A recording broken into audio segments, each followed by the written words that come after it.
When justice is denied and religious freedoms are suppressed, a nation's moral compass is lost. Bangladesh, once a beacon of pluralism, now walks a perilous path of intolerance, targeting its Hindu minority with increasing ferocity while the world watches in muted silence. Namaskar. I am Suruchi Das and you're watching Ritam. Today, we bring to light a disturbing series of events in Bangladesh that threaten to undermine not only its commitment to democracy but also the safety and dignity of its Hindu population. Just yesterday, 63 members of the International Society for Krishna Consciousness, holding valid passports and visas, were denied entry into India at the Benapole border crossing. Immigration authorities cited a lack of official approval for their travel, a jurisdiction that defies reason and raises critical questions about the systematic targeting of Hindus in the country. These devotees, seeking to attend a religious ceremony, were forced to return, highlighting the growing restrictions on the religious freedoms of Bangladesh's minorities. This incident comes on the heels of the arrest of Chinmay Krishnadas, a prominent Hindu leader on charges of sedition.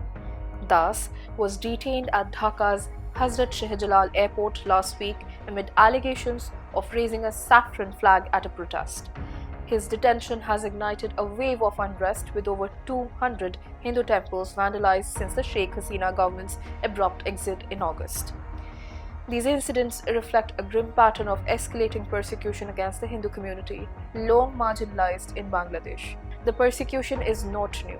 Over the decades, the Hindu population in Bangladesh has dwindled alarmingly, dropping from 13.5% in 1974 to just 8.5% by 2011. This decline is fueled by systemic violence, including land grabbing, forced conversions, and attacks on temples. In 2019, entire Hindu families were coerced into converting to Islam under threats. And in 2020, dozens were evicted from their ancestral lands in Khulna. The current political climate has exacerbated this crisis. Radical groups, emboldened by the political vacuum left after Sheikh Hasina's departure, have targeted Hindu symbols and institutions with impunity. ISKCON itself is under siege, with accusations of fundamentalism and calls for its ban gaining traction.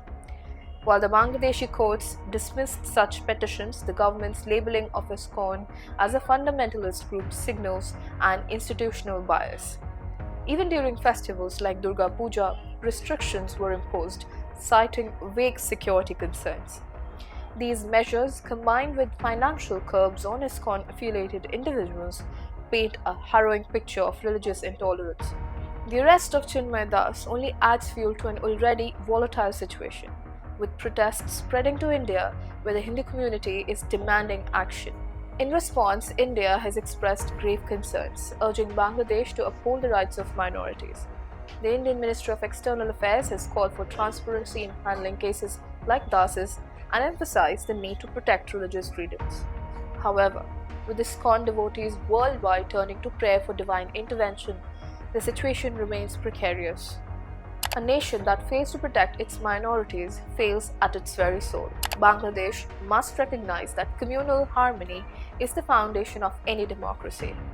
The growing persecution of Hindus will not only tarnish its global image but also destabilize its internal fabric. Jai Hind.